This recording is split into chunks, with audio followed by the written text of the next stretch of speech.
Could you pull out the Isaac Backus speech? Thank you for that discussion. I want to try to leave the impression that belief is like Jell-O. It's not like granite, and that beliefs differ as colors of Jell-O and consistencies of Jell-O differ. It's a bad metaphor, but it's the best I can come up with in the spur of the moment. Belief is not something absolutely rock solid that everyone shares in common, and it is doubtful it ever will be. Couldn't we establish a more rigorous definition of saying that belief is, why you believe something because so far it has not negatively contributed to our survival? I'm going to leave that as an open question because there are some people who are very cautious about believing things, even if it hasn't been proven wrong or done any harm. But they would say, I'm open to that, perhaps. So let's take a look at this speech. We began looking at it last time in class. I want to go down to the part that we already talked about a bit on Tuesday.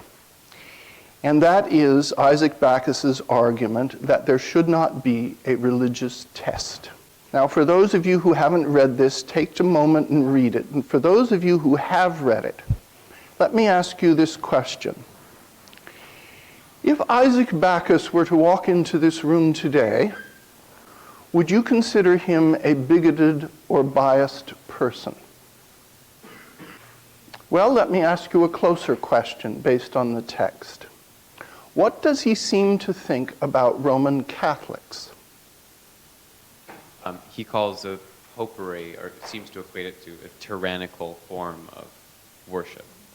Yes, he calls it popery. Popery is not a nice word in general, and was used both before and after the time of Isaac Backus as something dismissive and negative.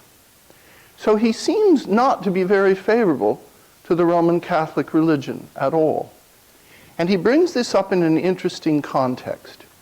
He says, some serious minds discover a concern lest, if all religious tests should be excluded, in other words, if there is no religious test, the Congress would hereafter establish popery or some other tyrannical way of worship. It's not a very nice thing to say about any way of worship. Then he makes an interesting move and says, but it is most certain that no such way of worship can be established without any religious test.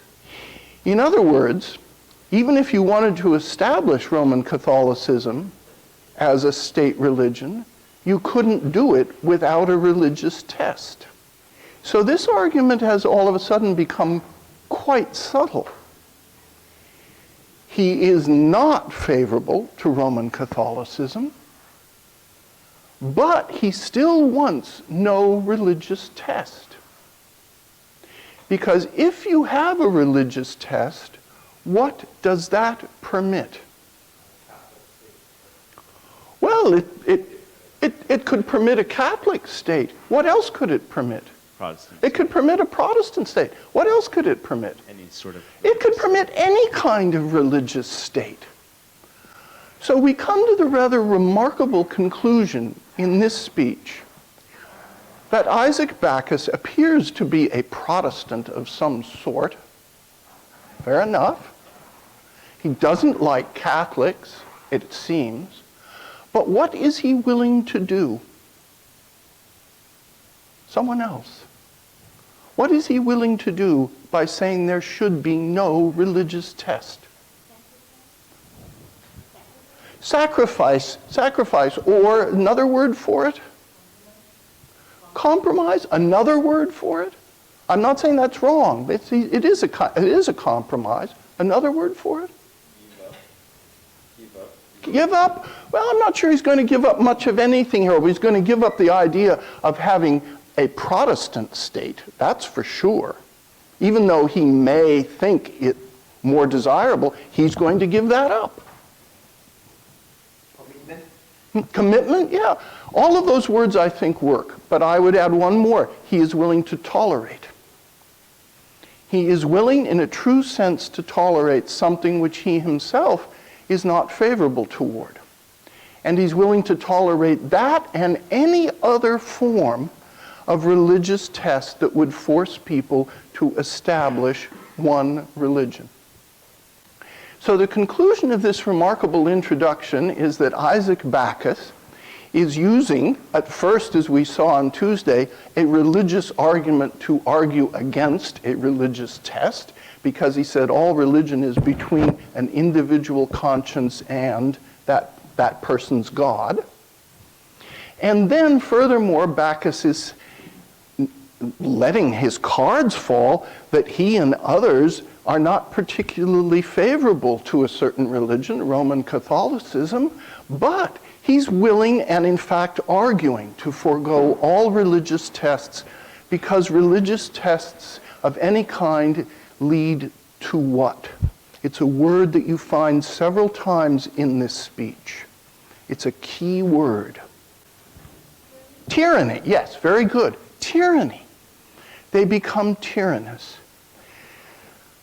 So when you think of the reason why the American colonies revolted against Great Britain, what was it? What didn't they like? What did they accuse the king of? Tyranny. Tyranny. Oppose tyranny. Now, there are certain oppositions of tyranny that you may agree with, and other oppositions to tyranny you may disagree with. When John Wilkes Booth assassinated Abraham Lincoln in Ford's Theater in Washington, D.C., after he shot Lincoln, he jumped down on the stage and said, "Sic semper tyrannis," thus always to tyrants, regarding Lincoln as a tyrant. So calling someone a tyrant doesn't necessarily make it so, but Backus's argument here is that a religious test will lead to tyranny. It will force everyone to take it. It will violate their conscience if they say they belong to a religion and they don't. So let me ask you, it's a tough question. Do you agree with Backus's conclusion, and do you agree with his mode of argument? Two separate questions. We don't have clickers in this class, but let's do a hand raise. How many people agree with his conclusion that there should not be a religious test in the new federal constitution? Yeah, I agree too. I'm glad we don't have a religious test. I think it would be abhorrent. How many of you agree with his reasoning, his mode of reasoning? Not too many, interestingly enough. So, could you explain why you don't agree with his mode of reasoning, or why you have problems with it? He uses the Bible to back up the religious freedom that, the free will that God grants us to say that we shouldn't have a religious test. So you see it as a somewhat involuted argument where he's using his own religion, as it were, and his own interpretation of it to back up his argument that there should be no religious test. Yes. Yes. All right. I think that's a fair criticism. It's a fair criticism. I like that he's very concerned about not having a tyrant being able to believe what he wants to believe as an individual. And so in his argument, he is expressing what he personally believes in terms of not necessarily liking Roman Catholics, but he's doing that in a way that's also saying, well, I want them to be able to believe the same. That's a very interesting point. Well made. He is, in effect, saying that he wishes to believe what he wishes to believe. Is he saying others may believe what they wish to believe? Yes, he is saying that. You might not like the way he's arguing it or saying it, but that's the conclusion he has come to, because he feels that any other conclusion will be tyrannous. It will force people into something they don't want. Now, to us today, who have lived so long with a constitution that says that there is religious freedom and says that there is no religious test, this point may seem fairly obvious or elementary. At the time that the Constitution was being debated, it was not. The Puritans who founded this college sometimes were not very tolerant people. And they left Great Britain because many of them were not tolerated there. And then some of them who were in Massachusetts left Massachusetts to go down to Rhode Island because they weren't tolerated here either by their fellow Puritans, and so on. Pennsylvania was interesting in its religious toleration because in part it was founded by and first developed to some degree under the auspices of Quakerism. Maryland welcomed particularly, not exclusively, individuals of what faith? Catholicism, yes. So we see all of these separate colonies trying to form a nation, and all of them with quite distinctly different religious backgrounds of one kind or another. And yes, some deists thrown in too, people who weren't Christian, and yes, some people who weren't Christian at all. Benjamin Franklin had someone as an honorary pallbearer at his funeral who was Jewish. So there are a whole set of religious questions called up by Backus's speech. Then he goes into slavery. He raises the question of slavery. Now, I know some of you hadn't had time to read this, but those of you who are in class Tuesday, I ask if you would read Backus for today. Backus says that we have an opportunity now to do what with slavery? Abolish it. Where? Everywhere? How? You need to read carefully. He's not saying the federal Constitution should abolish slavery. Each state, he says, can. Now this begins even here to sow the seed for what will later become a great problem in the Union, especially in the 1850s. Because eventually Abraham Lincoln will say, I believe that the country will become either all slave or all free. A house divided against itself cannot stand. And he says this after certain laws have been passed, including the Fugitive Slave Law. And here we have Backus, though, making an argument that the states can abolish slavery. Did any states abolish slavery?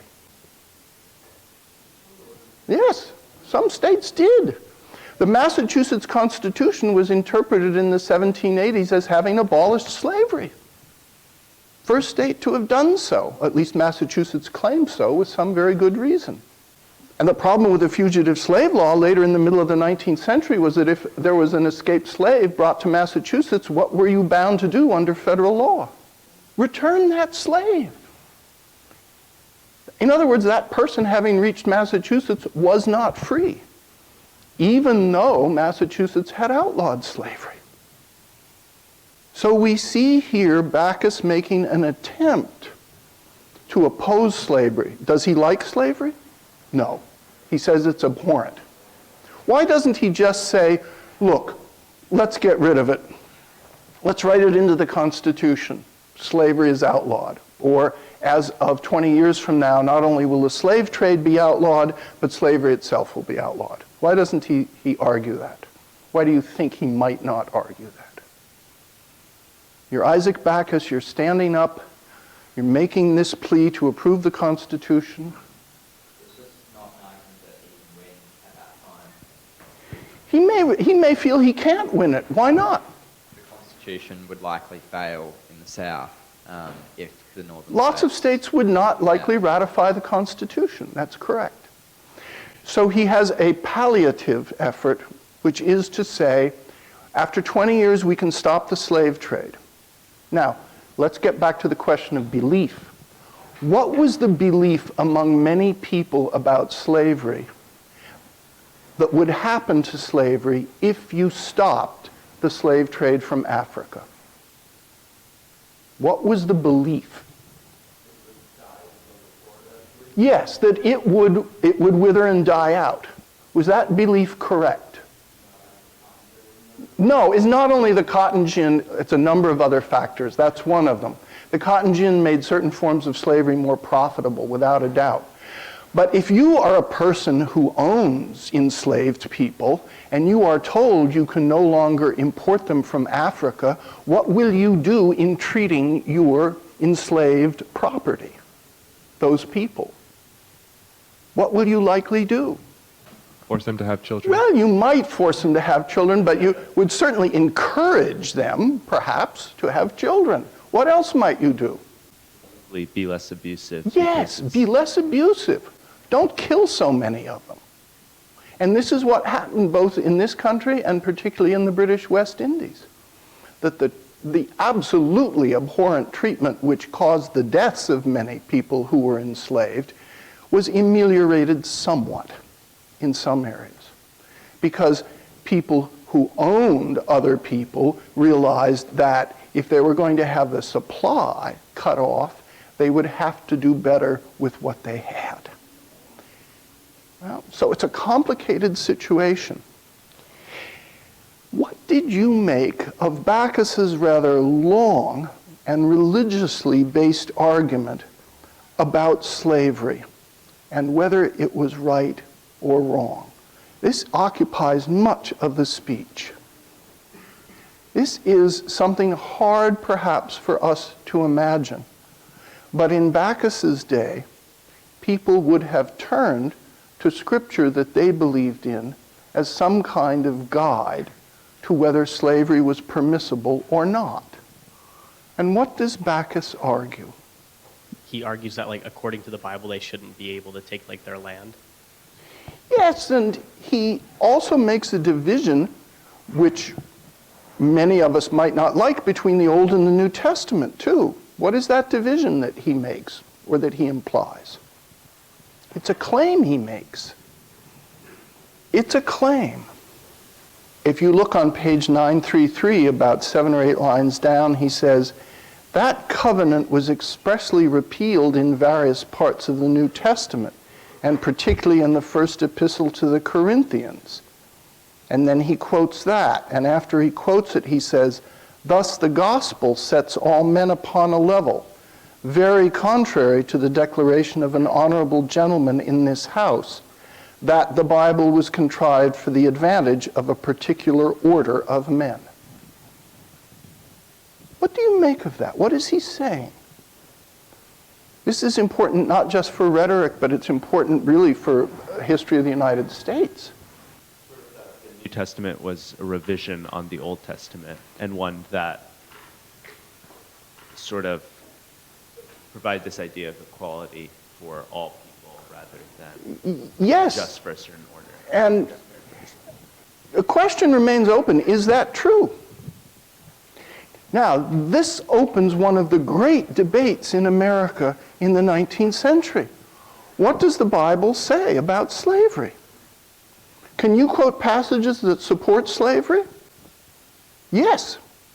And believe me, a lot were quoted.